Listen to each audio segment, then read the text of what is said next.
Hello guys, welcome to my YouTube channel Balkishan easy chemistry. तो बेटा आज हम आपके लिए लेके आए हैं मेटल एंड नॉन मेटल में आयनिक कंपाउंड और आयनिक कंपाउंड की प्रॉपर्टीज। ठीक है बेटा। तो formation of ionic compound. Ionic compound का फॉर्मेशन कब होता है बेटा? When a metal react with non metal they form ionic compound. तो मेटल की रिएक्शन नॉन मेटल से कराएंगे तो दोनों रिएक्ट करके क्या बनाएंगे? Ionic compound. We know very well that metal have tendency to donate electron and non-metal have tendency to gain electron. तो मेटल की टेंडेंसी इलेक्ट्रॉन डोनेट करने की है, तो मेटल इलेक्ट्रॉन डोनेट करेंगे। डोनेट करने से मेटल पे कैसा चार्ज आ जाएगा? पॉजिटिव चार्ज, मींस कैटायन का फॉर्मेशन हो जाएगा। Non metal have tendency to gain electron. After gaining electron they achieve noble gas configuration, and due to presence of negative charge हम इनको एनायन कहेंगे। और कैटायन और एनायन मीन्स अब positive charge and negative charge ions के बीच में attraction force, electrostatic force of attraction लगेगा उनके बीच में, जिससे वो एक दूसरे से एक अट्रैक्शन फोर्स से बाइंड हो जाएंगे। उस अट्रैक्शन फोर्स को ही हम क्या कहेंगे बेटा? Ionic bond. आयनिक बॉन्ड से ज्वाइन होकर ये आयनिक कंपाउंड का फॉर्मेशन करेंगे। ठीक है बेटा। तो इस तरह से आयनिक कंपाउंड का फॉर्मेशन हो जाएगा। एग्जाम्पल इसके suppose formation of sodium chloride NaCl। तो दो एलिमेंट है बेटा इसमें, सोडियम है और क्लोरीन। सोडियम का एटॉमिक नंबर 11 और क्लोरीन का एटॉमिक नंबर 17। इलेक्ट्रॉनिक कॉन्फ़िगरेशन करेंगे तो 281। क्लोराइन का इलेक्ट्रॉनिक कॉन्फ़िगरेशन 287। तो सोडियम की आउटर मोस्ट शेल में इलेक्ट्रॉन कितने हैं बेटा? 1। Electronic configuration 281। क्लोराइन की आउटर मोस्ट शेल में इलेक्ट्रॉन कितने बेटा?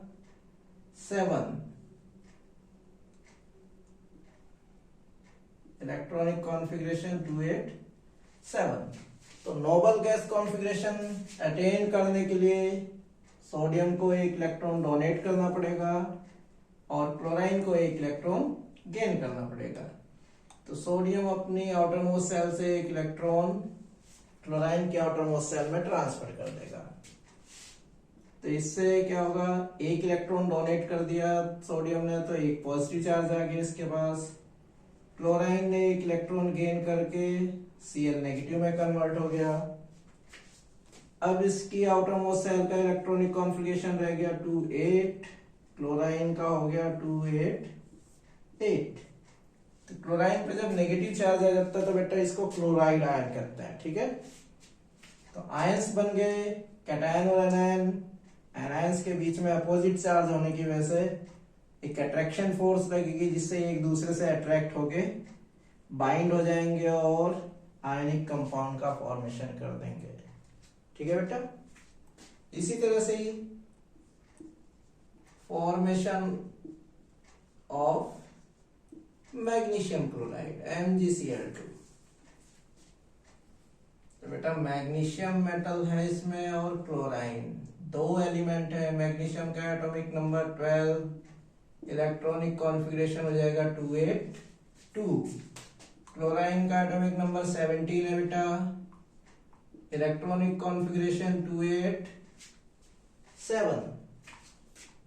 तो मैग्नीशियम की आउटर मोस्ट शेल में इलेक्ट्रॉन है बेटा 2। MgCl2 मीन्स क्लोरीन के दो एटम लेने हैं बेटा। आउटर मोस्ट शेल में इलेक्ट्रॉन इनके 7। तो दो एटम बना दीजिए क्लोरीन के। 7 इलेक्ट्रॉन इंडिकेट कर दो आउटरमोस्ट सेल में।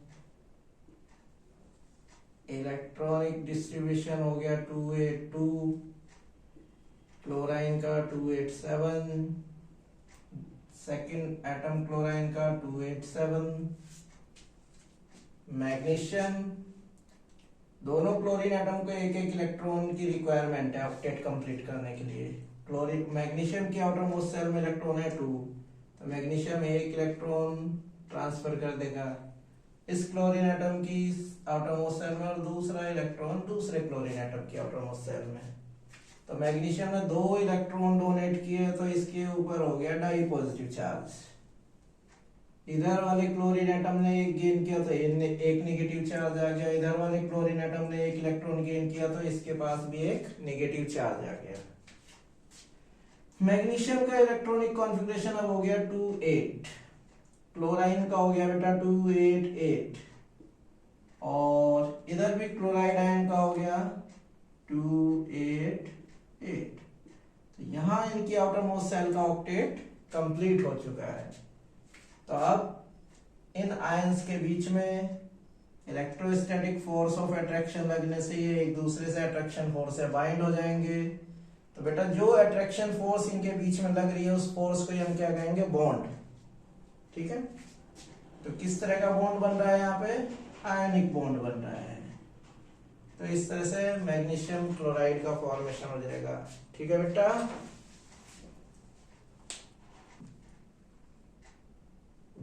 जल्दी से आप इस एग्जाम्पल को नोट कर लीजिए बेटा।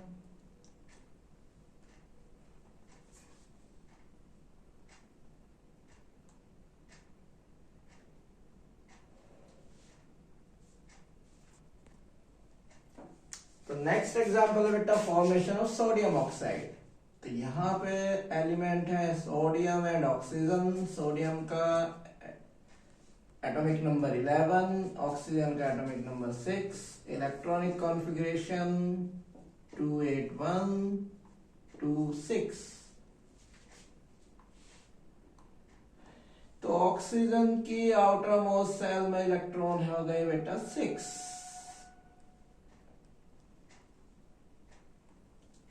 and 2 atom of sodium contain 1 electron. The electronic configuration 281, 26 और 281। ऑक्सीजन को ऑक्टेट कंप्लीट करने के लिए बेटा 2 इलेक्ट्रॉन की रिक्वायरमेंट है।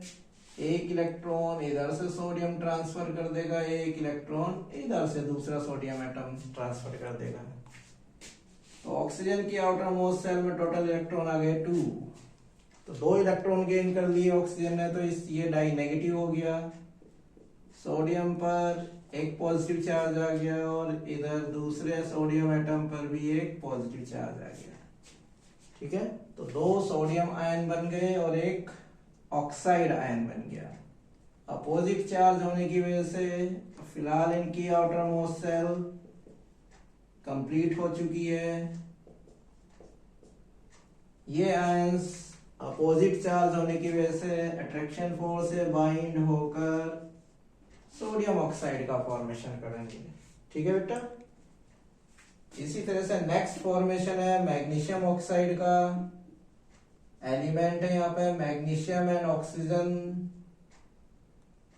मैग्नीशियम का इलेक्ट्रॉनिक कॉन्फ़िगरेशन 282, ऑक्सीजन का इलेक्ट्रॉनिक कॉन्फ़िगरेशन 26। तो मैग्नीशियम की आउटर मोस्ट सेल में इलेक्ट्रॉन है बेटा 2 और ऑक्सीजन की आउटर मोस्ट सेल में इलेक्ट्रॉन है बेटा 6।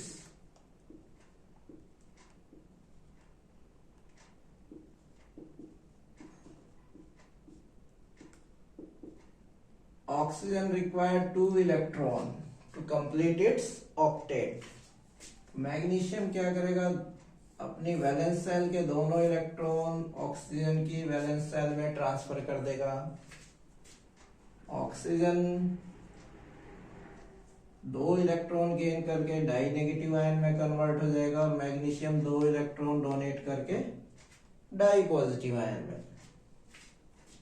इलेक्ट्रॉनिक कॉन्फ़िगरेशन मैग्नीशियम का हो गया 2,8 और ऑक्सीजन का भी इलेक्ट्रॉनिक कॉन्फ़िगरेशन हो गया 2,8। मैग्नीशियम आयन और ऑक्साइड आयन बेटा इलेक्ट्रोस्टैटिक फोर्स ऑफ अट्रैक्शन से बाइंड होकर आयनिक कंपाउंड मैग्नीशियम ऑक्साइड का फॉर्मेशन कर लेंगे। ठीक है बेटा, नोट कर लीजिए जल्दी से आप।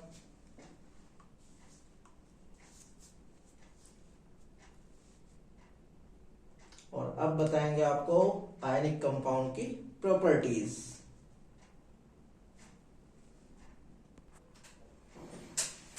तो प्रॉपर्टीज ऑफ आयनिक कंपाउंड बेटा फर्स्ट प्रॉपर्टी है they are form by transfer of electron. Ionic compound का फॉर्मेशन कैसे होता है? By transfer of electron. Second property है बेटा they are soluble in polar solvent. तो polar solvent just like water.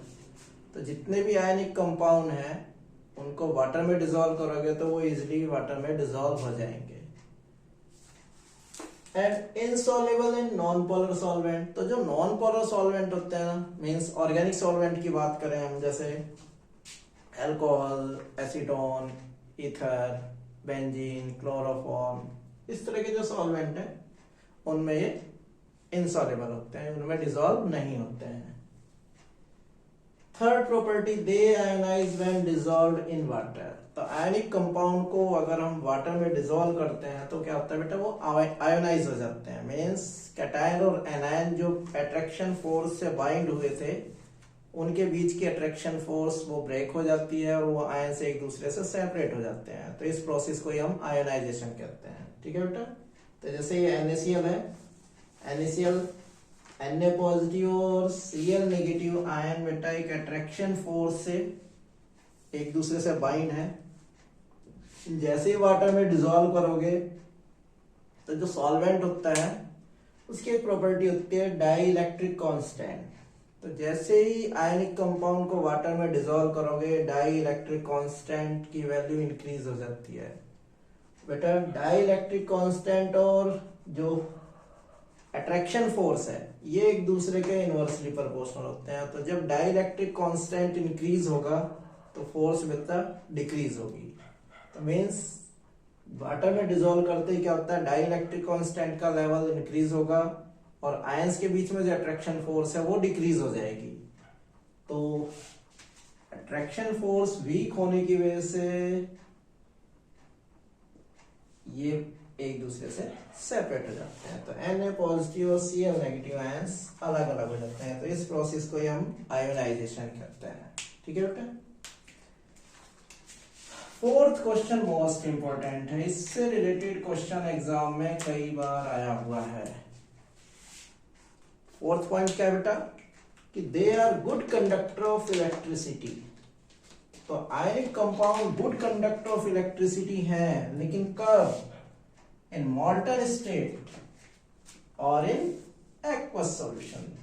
तो अगर आयनिक कंपाउंड मॉल्टन स्टेट में है या एक्वस सॉल्यूशन की फॉर्म में है तो ही वो इलेक्ट्रिसिटी कंडक्ट करेंगे। क्यों? क्योंकि मॉल्टन स्टेट या एक्वस सॉल्यूशन में क्या होता है? आयंस के बीच का अट्रैक्शन फोर्स खत्म, आयंस एक दूसरे से फ्री हो जाते हैं। तो आयंस फ्री हैं तो दे कैन इजीली मूव, और आयन मूव करेंगे तो इलेक्ट्रिसिटी उनमें से पास होगी। ठीक है, तो ionic compound good conductor of electricity है इन मॉल्टन स्टेट में और इन एक्वस सॉल्यूशन में due to presence of free ions. तो फ्री आयंस की प्रेजेंस की वजह से ही ये इलेक्ट्रिसिटी के गुड कंडक्टर होते हैं। while bad conductor in solid state। Solid state में ये इलेक्ट्रिसिटी के बैड कंडक्टर होते हैं। तो यही क्वेश्चन एग्जाम में आता है कि जैसे NaCl है, सोडियम क्लोराइड है, सॉलिड NaCl की बात करें तो वो इलेक्ट्रिसिटी का बैड कंडक्टर होता है, इलेक्ट्रिसिटी उसमें से कंडक्ट नहीं होती है। लेकिन मोल्टन NaCl ले लें या NaCl का एक्वस सॉल्यूशन ले लेते हैं अगर हम, तो उसमें से इलेक्ट्रिसिटी पास हो जाती है। क्यों? तो रीजन यही है कि सॉलिड NaCl में फ्री आयंस प्रेजेंट नहीं होते हैं, इसलिए इलेक्ट्रिसिटी कंडक्ट नहीं करता है। और NaCl का मोल्टन स्टेट हो या वो एक्वस सॉल्यूशन की फॉर्म में हो, तो वहां पे फ्री आयंस होने की वजह से ही उसमें से इलेक्ट्रिसिटी पास हो जाती है। तो ये बहुत ही इंपॉर्टेंट पॉइंट है, इससे रिलेटेड क्वेश्चन कई बार एग्जाम में आया हुआ है। ठीक है बेटा। लास्ट पॉइंट है आयनिक कंपाउंड है high melting and boiling point. तो उसकी वजह क्या है बेटा, आयनिक कंपाउंड में ये जो आयंस होते हैं कैटायन एनायन, ये बेटा 3D अरेंजमेंट होता है इनका। ये आयंस चारों ओर अपने, मतलब कैटायन की बात करें तो कैटायन के चारों ओर क्या होगा, एनायंस अरेंज हो जाएंगे, एनायंस के चारों ओर कैटायन अरेंज हो जाएंगे। तो ये एक आयंस का एक नेटवर्क बना लेते हैं। और जब इनको हीट किया जाता है तो जो एनर्जी हम प्रोवाइड करा रहे हैं, दे रहे हैं, सप्लाई कर रहे हैं, वो एनर्जी इस नेटवर्क को ब्रेक करने में यूटिलाइज हो जाती है। तो maximum part of given energy is utilise to break this crystal lattice, that's why they boil और मेल्ट एट हाई टेम्परेचर। ठीक है बेटा। तो ये प्रॉपर्टीज हो गई आयनिक कंपाउंड की। ठीक बेटा। तो बेटा कल हम आपके लिए लेके आएंगे इस चैप्टर का last topic, that is metal extraction. ठीक है बेटा। और आपको ये वीडियो हमारी कैसी लगी कमेंट में जरूर बताएं, लाइक करें, शेयर करें और हमारे चैनल को सब्सक्राइब करें। ठीक है बेटा। Thank you.